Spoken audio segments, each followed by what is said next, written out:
buenas tardes a todos y cada uno de los asistentes y sean mis primeras palabras para agradecer en la persona del doctor Luis Sáenz Dávalo, directivo del Centro de Estudios Constitucionales, por la oportunidad que nos brinda de exponer algunas consideraciones sobre un tema que siempre ha sido importante, pero que hoy por la coyuntura política en el Perú adquiere particular relevancia. Sin mayores preámbulos, yo quiero permitirme la libertad de dar inicio a mis puntos de vista.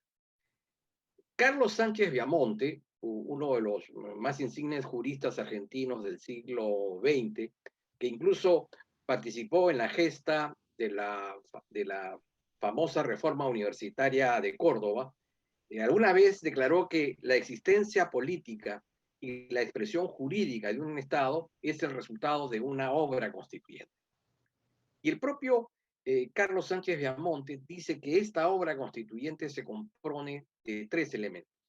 Al primero de ellos lo denominaremos acto constituyente, que no es otra cosa que el conjunto de hechos, de sucesos, de acontecimientos que se presentan de manera súbita y extraordinaria a través de la manifestación de un conjunto indeterminado de personas y que está dirigida a expresar la voluntad de construir o reconstruir, de estructurar o reestructurar una sociedad política de una determinada manera. El acto constituyente implica el deseo, la convicción, la aspiración de llevar a cabo una labor hacedora o rehacedora. Para que esta voluntad política eh, llegue a puerto, llegue a feliz término, se requiere, además de esa voluntad política, de efectividad. Y es por eso que en la historia se han dado casos de una voluntad fallida y en otros casos de voluntades, digamos, que han transitado por el éxito. Pongamos algunos ejemplos. José Antonio de Cela, en 1812, da inicio a la famosa Revolución de Tacna para promover la independencia y autonomía, ¿no es cierto?, de esta parte del continente americano del Imperio Español. Lamentablemente, esa experiencia fracasa. Como fracasa también la promovida por la Junta Gubernativa, presidida por el brigadier Mateo Pumacahua, e integrada por José Vicente y Mariano Angulo, e incluso con el poeta Mariano Melgar en 1814. Experiencia que también queda en lastre. Sin embargo, suerte distinta corre el proceso que inicia don José de San Martín a través de su famoso discurso del 28 de julio de 1821 en la Plaza Mayor de la ciudad capital, en donde declara que el Perú es libre e independiente por la voluntad general de sus pueblos y por la justicia de su causa que Dios defiende. Por supuesto que ese proceso no culmina allí, pero finalmente eso va a consolidarse con la Constitución de 1823 y en lo político y militar con la batalla de Ayacucho un año más tarde. Un segundo elemento es el poder constituyente, entendido como aquella capacidad de determinación y ejecución que tiene un carácter de único, de exclusivo, de jurídicamente ilimitado y definido en el tiempo. Se trata de una decisión fundamental de constituir o reconstituir. Expresa la potencia, la energía, el vigor, ¿no es cierto?, que se requiere para convertir un sueño, una aspiración, una convicción más o menos colectiva en un hecho tangible, concreto. Para tal efecto, hay que distinguir entre el poder-función, que es la facultad o atributo de aprobar una constitución, que es la que culmina, digamos, el proceso hacedor o rehacedor, y el poder orgánico, que es la institución dotada de la facultad para para culminar este proceso en su fase jurídica. Y el tercer elemento es la Constitución, entendida en primer lugar como un proyecto de vida en común, en donde por encima de las diferencias de orden político que siempre se presentan desde la derecha hasta la extrema izquierda, más allá de las diferencias de orden religiosos, de ateos, de agnósticos, de católicos, de protestantes, más allá de las diferencias étnico-culturales en un país, digamos, tan diverso como el nuestro, más aún lejanos de las diferencias que puedan separar a los actores en el mercado, los representantes del capital, los representantes del trabajo, los representantes de los consumidores y usuarios, y tramontando también el esfuerzo que llevan a cabo los grupos emergentes, ¿no es cierto? Los grupos feministas, los ambientalistas, los animalistas, los grupos LGTB, en ese mare magnum digamos, de intereses individualizados, finalmente el proceso constituyente, cuando es exitoso, culmina con una suerte de armonización de ideas en torno a un tipo de Estado, a un tipo de sociedad, a un conjunto de derechos básicos que van a ser reconocidos, preservados, desarrollados, implementados, defendidos por el Estado. Finalmente, va a plantear la idea que a través de esa constitución se van a conseguir de manera concurrente dos aspectos. Por un lado, la promoción del desarrollo y, del bien común, y por el otro, el libre desarrollo de la personalidad, dando un espacio para que dentro de la Constitución y respetando los derechos de todos, cada uno de nosotros pueda llegar a ser aquello que quiere y puede ser. En segundo lugar, la Constitución es un estatuto de poder, un instrumento de racionalización del ejercicio del poder, un texto que legitima el ejercicio del poder, consignando de manera clara quién manda, cómo manda, para qué manda, por cuánto tiempo manda. En tercer lugar, es la póliza de salvaguarda de los derechos fundamentales, incorporando esos derechos derivados de la dignidad de la persona, dotándolo de instrumentos procesales para su cabal defensa, pero además comprometiéndose mediante políticas estatales, ¿no es cierto?, a su despliegue y a su pleno desarrollo. Es además, evidentemente, la base y el fundamento del orden jurídico. Es la norma de normas, es la norma general, es la norma que establece qué órgano de los poderes constituidos pueden dictar normas, de qué naturaleza, de qué rango son esas normas y en qué medida se encuentran atadas a los principios, valores y disposiciones de la Constitución. Por último, la Constitución es como diría Peter Haberly, un espejo cultural. Y es que de manera expresa o de manera implícita, en toda Constitución está nuestro ADN, están nuestros signos vitales de identidad, de aquello que nos distingue, de aquello que nos diferencia, ¿cierto?, de otras comunidades políticas. Establecido entonces que esos serían los tres presupuestos de la obra constituyente, cuando hablamos del poder constituyente originario, el que crea o el que recrea un Estado, estamos ubicándonos frente a tres modelos de fundamentación. El primero, el modelo angloamericano, derivado, emanado, digamos, de un tema religioso, ¿no? De la Iglesia Presbiteriana de Escocia, cuando a raíz de un acto de intervención de Carlos I en 1658, los miembros de esta iglesia decidieron firmar un pacto solemne, se le llamó los ligados por el solemne pacto, mediante la cual se comprometía a no aceptar injerencias de terceros en lo que se refería a la constitución de sus reglas administrativas para el manejo de los asuntos eclesiales. Esta expresión de alguna manera se va a manifestar en el acuerdo del pueblo y en el instrumento de gobierno, que han sido los dos textos constitucionales, digamos, podríamos llamarlo así, que ha tenido Inglaterra, que tiene, sin embargo, como sabemos históricamente, una constitución consuetudinaria. Pero estos miembros de esta iglesia, expulsados, arrojados, perseguidos, que llegan a América del Norte, al momento del proceso de la independencia de los Estados Unidos, van a fomentar nuevamente esta idea de los covenants, ¿no es cierto? La de los ligados por el pacto solemne.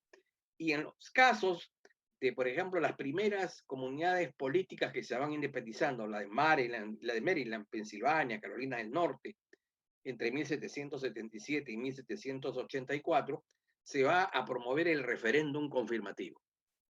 No hay obra constituyente que no culmine, ¿no es cierto?, que no acabe con un referéndum confirmativo. Eso fue lo que aparentemente sucedió en la Constitución del año 93. Y digo aparentemente porque soy uno de los como muchos, tiene dudas sobre la, digamos, veracidad de ese referéndum. Pero bueno, ese es un tema independiente.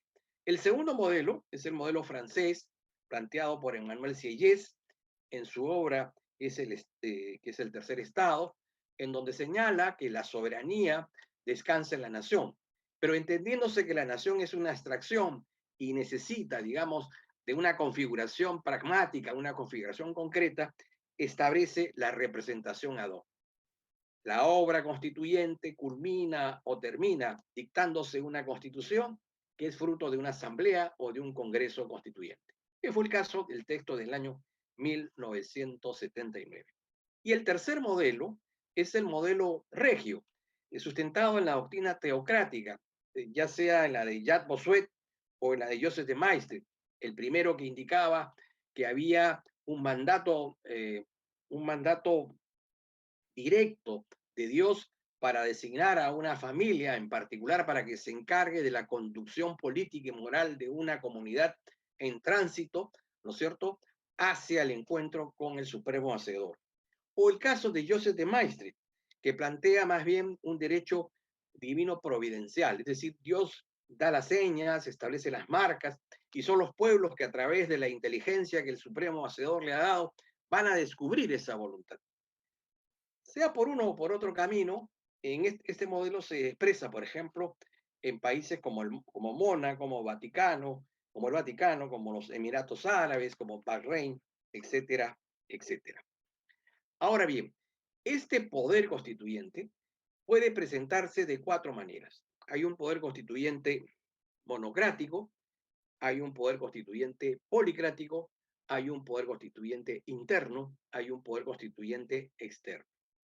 El poder constituyente monocrático es el que se caracteriza por el hecho político de que el ejerciente o el operador del poder constituyente es una sola persona.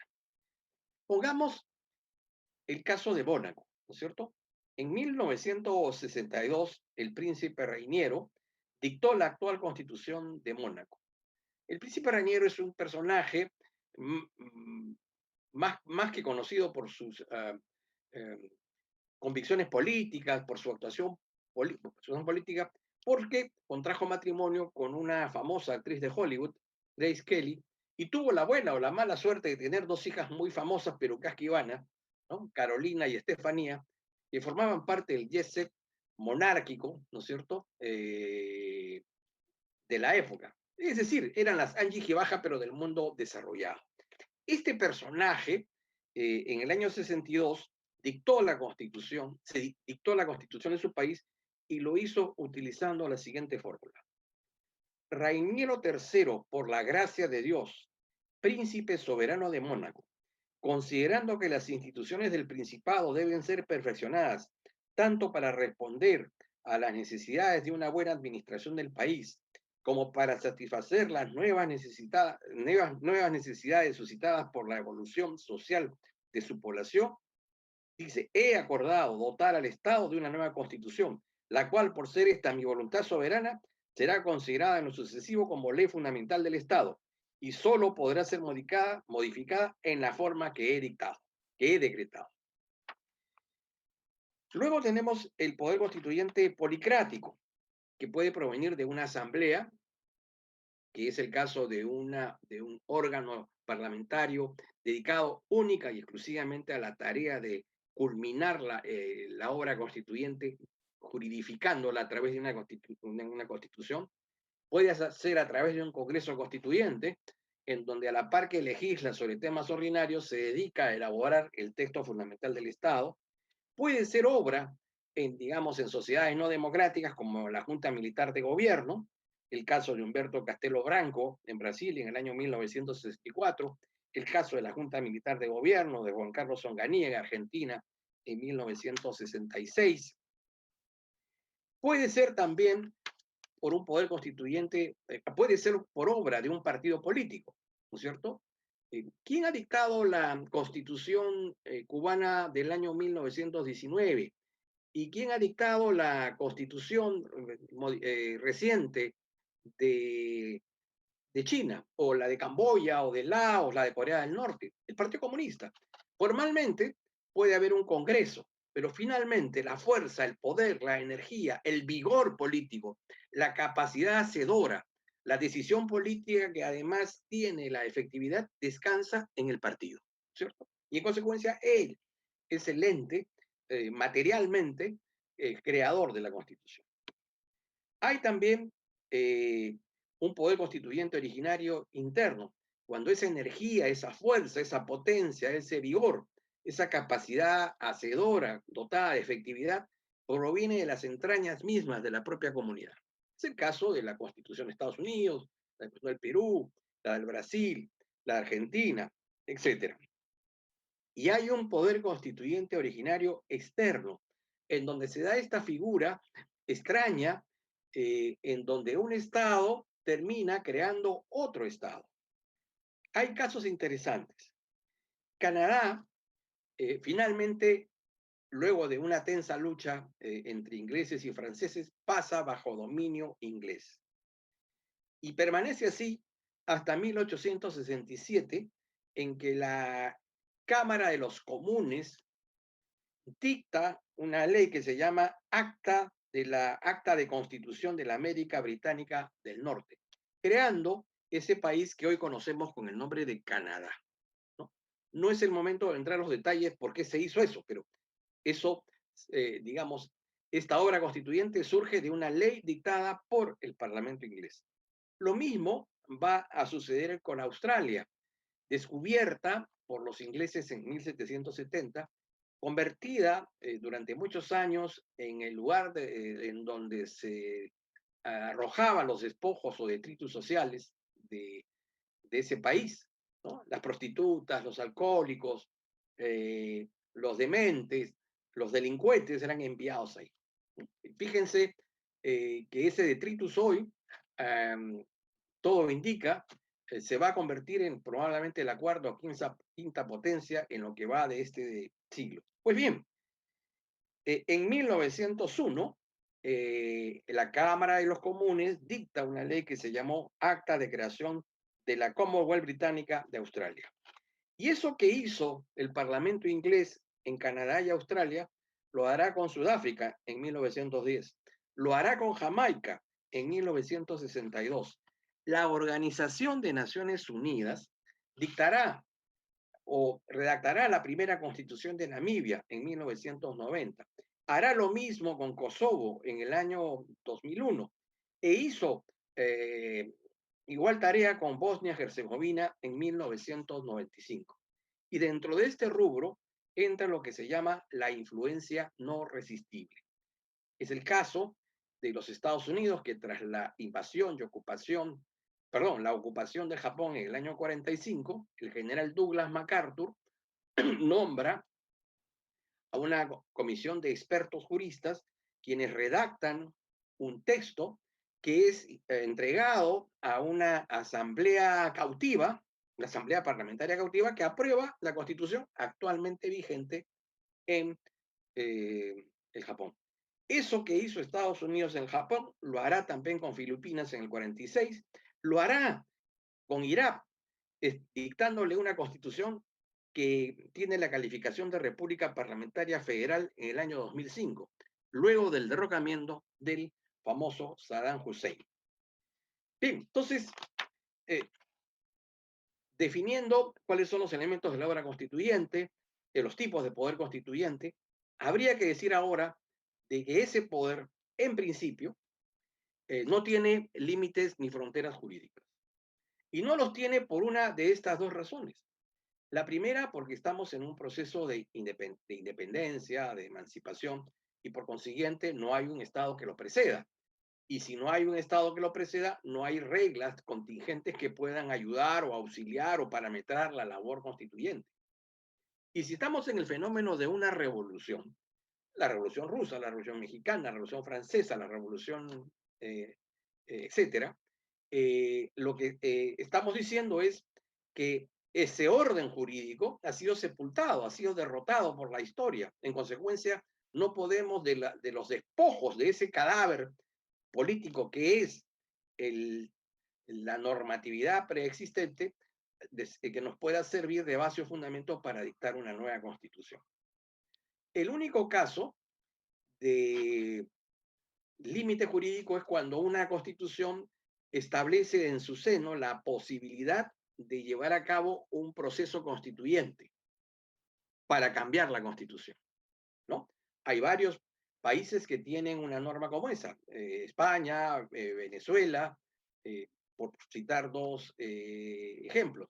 Es el caso de la Constitución peruana de 1828, que permitía, digamos, que utilizando el procedimiento por ahí establecido, pudiese, digamos, ser modificada, cambiada, como sucedió con la Constitución de 1834, que derivó en la Constitución de 1839. Entonces, pero en general, no existen límites jurídicos. Pero sí existen límites extrajurídicos. Y el primero de ellos es el límite ideológico. Cada ideología es hija de su tiempo y ejerce un dominio sobre un espacio y sobre un tiempo determinado. Así, por ejemplo, pongamos un caso, cuando se discutió la Constitución peruana de 1823, la gran discusión era si debíamos ser una monarquía constitucional, como lo quería San Martín y Monteagudo, o si deberíamos dar el paso a la república, como lo sostuvo José Faustino Sánchez Carrión. Sabemos que triunfó la tesis de Sánchez Carrión. En 1979, la gran discusión eran las banderas ideológicas de la socialdemocracia defendidas por el Partido Aprista, el ideario del socialcristianismo defendido por el Partido Popular Cristiano y las convicciones marxistas-leninistas que estaban representadas por lo que después, digamos, orgánicamente se llamaría Izquierda Unida. Y en la Constitución actual, la de 1993, la ideología predominante era la que emanaba del consenso de Washington, la que tenía que ver con las visiones económicas y políticas formuladas por Margaret Thatcher y Ronald Reagan, ¿no? Sobre esa base se construyó, digamos, se estimuló la Constitución del año 1993. Entonces, cada vez que se discute una constitución, lo que hay que mirar es cuál es la ideología, cuál es la concepción del mundo, cuál es el vínculo o relación que un conjunto de ideas ofrecen en torno al enlace entre persona, sociedad y Estado. Y qué principios y qué valores suponen las reglas básicas de convivencia. Un segundo límite es el límite axiológico. Nosotros tenemos instrucción. A través de los centros de formación, a lo largo de nuestra educación básica y la educación secundaria y la propia universidad, hay una estructura curricular, ¿no es cierto?, que nos va llevando, nos va presentando una serie de valores, una serie de formas de comportamiento, un modelo de tipo de actuación personal y coexistencial, ¿no es cierto?, que da el marco de lo correcto, lo incorrecto, lo debido, lo indebido, ¿no es cierto?, lo moral y lo inmoral. Y eso va a ser reforzado por la educación. La educación que recibimos en la casa, en el barrio, en instituciones a las que asistimos, la iglesia, el club, etcétera, etcétera, ¿no es cierto? Y es por eso que ahí tenemos, por ejemplo, un gran problema, ¿cierto? Todavía existe el problema de que en muchas familias peruanas el varón tiene, sin poder dominar el instinto de Paolo Guerrero, de la Foquita Farfán, de cuevita, ¿no es cierto? Si tiene inclinación natural por patear a la mujer, a la cónyuge, a la concubina, y el hijo ve eso, observa como algo natural y luego lo reproduce y lo repite, ¿no? Entonces uno de los males de la sociedad peruana tiene que ver con eso, con esas prácticas y esas costumbres que son, entre comillas, la educación que heredamos de padres a hijos. Pero bien, de la fusión entre la instrucción y la educación surge la moral social. Y entonces cuando estamos en una curul, en una asamblea, un congreso constituyente, cuando estamos frente a un referéndum, ¿no es cierto? Bueno, allí vamos a decidir a favor o en contra del aborto, a favor de la legalización o no legalización de las drogas, a favor o no a favor, ¿no es cierto?, del matrimonio gay. Es un tema de opción ética, ¿no? Por supuesto que la ética es cambiante, ¿no? No es estática, pero en el momento en que se discute ese tema, allí van a primar esas convicciones sociales, esas convicciones de moral social. En tercer lugar, tenemos el límite estructural institucional, que tiene que ver, por un lado, con el sistema político, que tiene que ver con el sistema económico que existe en una sociedad. En el Perú, por ejemplo, somos un país que tiene una visión antropomórfica de la política. Somos un país que se ha inclinado a caciques, curacas, incas, virreyes, corregidores, encomenderos, libertadores, dictadores, ¿no? Entonces, la política se personifica en la persona y por lo general le exigimos algunas pautas, algún perfil, ¿no es cierto?, a ese individuo, quedando subordinado la ideología, quedando subordinado las ideas, los programas, ¿no es cierto?, quedando incluso subordinado su historia, hoja de vida, ¿cierto? Y en la vida económica también tenemos pautas de comportamiento que son atávicas. Todavía existe rezago de que la mejor caja fuerte y el mejor banco, ¿no es cierto?, es el sostén, ¿no?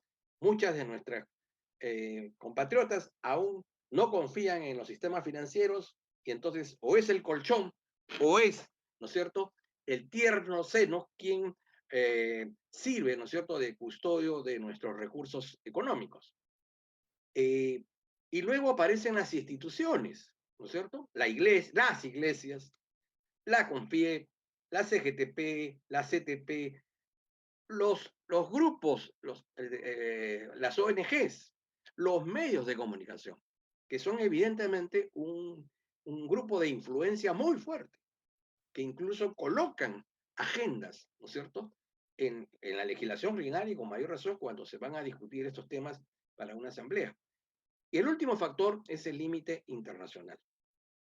Uno se pregunta por qué no triunfó la Revolución Checa o por qué no triunfó el fenómeno de democratización en Yugoslavia. Bueno, eran países que estaban cercados en la cortina de hierro. No había posibilidad alguna de escapar a la férula estalinista, ¿no es cierto? Hay países que se transforman. Antes era la Unión de Repúblicas Socialistas Soviéticas y hoy es Rusia. Pero Rusia carga, ¿no es cierto?, con todos los tratados de límites, carga con todos los acuerdos internacionales que la comunidad política predecesora llevó a cabo. No es posible, ¿no es cierto?, desaparecer, no es posible tomar distancia de aquello que evidentemente implicó un compromiso internacional. Ahora bien, este poder constituyente es evidentemente finito. Concluida es como un relámpago, ¿no?, que llega, deslumbra y se va. Pero nos deja, ¿no es cierto?, un poder constituyente constituido, encarnado en el Parlamento, que tiene la capacidad, digamos, de reformar la Constitución. ¿Por qué reformar la Constitución? Por varias razones. La primera, en muchos casos, las constituciones han generado acuerdos o pactos para proseguir, para no detenernos en aquello que resulte un obstáculo. El acuerdo ha sido patear el problema para más adelante. Y bueno, llega el tiempo en que hay la necesidad de tomar una decisión sobre aquello que, no que era un tema inconveniente y que fue apartado para que la constituyente avanzara. Segunda posibilidad, en un país como el nuestro, por ejemplo, sometido al coloniaje mental, de pensar que las instituciones europeas, por ser europeas, eh, tienen necesariamente que ser buenas, ¿no es cierto? Y yo, por ejemplo, he participado en muchas ceremonias de, de graduación, que son una réplica exacta de las ceremonias que se celebran en las universidades americanas, ¿no?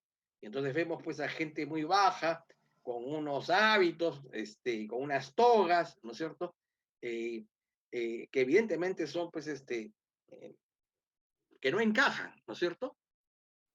Las top model peruanas son, digamos, empaquetaditas, pero las top model europeas son casi esqueléticas. Entonces, ¿cómo encajar los modelos de belleza que se dan en Europa sobre estructuras corpóreas, digamos, diferentes? Eso no es posible. Y lo mismo sucede con estas instituciones europeas que a veces introducidas, digamos, sin reflexión alguna en el cuerpo político peruano, lo que hacen es generar una degeneración de la institución o una implosión institucional. En tercer lugar, porque pueden haber cambios científicos, cambios tecnológicos, mutaciones sociales que no estaban previstas. Pueden haber problemas de redacción, ¿no es cierto? Equívocos, hierros por parte del legislador. Y en consecuencia cabe la reforma. Pero la reforma tiene límites. Primero, los límites formales, ¿no es cierto? El procedimiento, el número de votos que se exigen, etcétera. Y luego los límites materiales. Una reforma, en principio, y lo ha dicho el Tribunal Constitucional, no puede afectar la fórmula basilar de la Constitución. No puede atentar contra el tipo de Estado, contra el tipo de gobierno, contra el modelo económico, contra el contenido esencial de los derechos fundamentales. No puede alterar las reglas vinculadas con el proceso de reforma, ¿no? Son, digamos, lo que puede hacer una reforma, como bien decía Calandrino, era ampliar una ventana, recortar un jardín, ¿no es cierto? Lo que no puede hacer es tumbarse el techo, el hormigón y las paredes, porque si no, ya estaríamos hablando de otra constitución.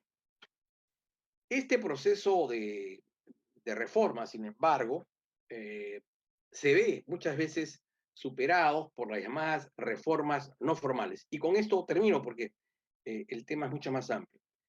Las reformas no formales son hechos no deseados, no queridos, pero que tienen que ser entendidos por la doctrina. Una reforma no formal es, por ejemplo, el caso de las mutaciones, que es el fenómeno por el cual una constitución permanece inalterable en cuanto a su texto gramatical. Sin embargo, los usos, prácticas y costumbres emanadas de la sociedad política terminan cambiando el sentido de esa constitución. La constitución se mantiene indemne en su parte gramatical, pero cambia su sentido eh, eh, fruto de estas prácticas. Ejemplos, mutaciones constitucionales, eh, mutaciones por actos fuera de la Constitución. Cuando el juez Marshall señala que a la Constitución, que la Corte Suprema de los Estados Unidos le corresponde ejercer la potestad de controlar la constitucionalidad y tiene la potestad de inaplicar una ley, caso Marbury versus Madison, está realizando algo que está fuera de la Constitución, pero que no está contra la Constitución. Cuando la Corte Suprema Argentina, en el caso Ángel Siri, dice que si bien el señor Siri, al haber presentado una acción de habeas corpus, ha errado en la vía procedimental porque evidentemente él no había sido detenido, sin embargo, dado que su diario ha sido incautado, se le ha impedido ejercer la libertad de expresión, se ha impedido ejercer la libertad de empresa, se ha afectado su derecho a la propiedad y la libertad de trabajo, dice, siendo estos derechos fundamentales, se le otorga amparo. Significa que la Corte Suprema ha inventado, por la vía jurisprudencial, un nuevo instrumento, ¿no es cierto?, de defensa de la Constitución. Otro ejemplo, nuestra Constitución tiene menos artículos de los que en realidad dice tener, porque hay instituciones que no están en la práctica, como por ejemplo la existencia de la jurisdicción de las comunidades campesinas o nativas, o el derecho de los ciudadanos a elegir a sus jueces de paz y jueces de primera instancia, ¿no es cierto? Por la vía electoral, ¿no es cierto? Existen las mutaciones contra ley, es el caso de los decretos leyes. El artículo 46 de la Constitución dice que los actos generados por un gobierno usurpador son nulos, no tienen valor legal. Por consecuencia, su expresión normativa, los decretos leyes serían nulos. Pero ya el Tribunal Constitucional, en el caso Marcelino Tineo Silva, ha sido muy claro y ha dicho que los decretos leyes en el Perú valen, imperan o rigen en tanto y en cuanto no sean abrogados expresa o tácitamente por el gobierno constitucional posterior de turno, en aplicación a la teoría de la continuidad de la doctrina argentina y en defensa al principio de seguridad jurídica. Y luego tenemos la norma de habilitación, en donde la Constitución puede ser cambiada fruto de un error o un acto doloso por parte de un órgano de control de la Constitución, que es el caso que se suscitó en el Perú. En el año 1995, cuando el presidente Fujimori se vuelve a presentar a la presidencia de la República, el Jurado Nacional de Elecciones dicta una resolución, la 2191 del año 99, por la cual señala que en aplicación del artículo 112 de la Constitución, al presidente de la República le cabe la posibilidad de postular por una vez para obtener, de ser el caso, la reelección. Muy bien, así se hace. Pero luego dicta la resolución 172. Perdón, la primera resolución es la 172 del año 94 y la segunda es la 2191 del año 99.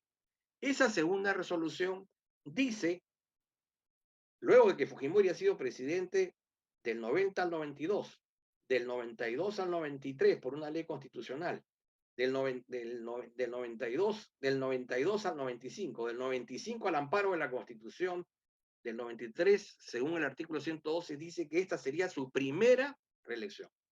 Bueno, ese es un acto, yo no digo un error, fue un acto doloso. Prueba de ello es que los miembros de ese Jurado Nacional de Elecciones terminaron presos, pero finalmente se produjo un cambio en la Constitución, en el sentido interpretativo del artículo 112, que luego felizmente fue derogado, fue cambiado, fue suprimido por una reforma constitucional.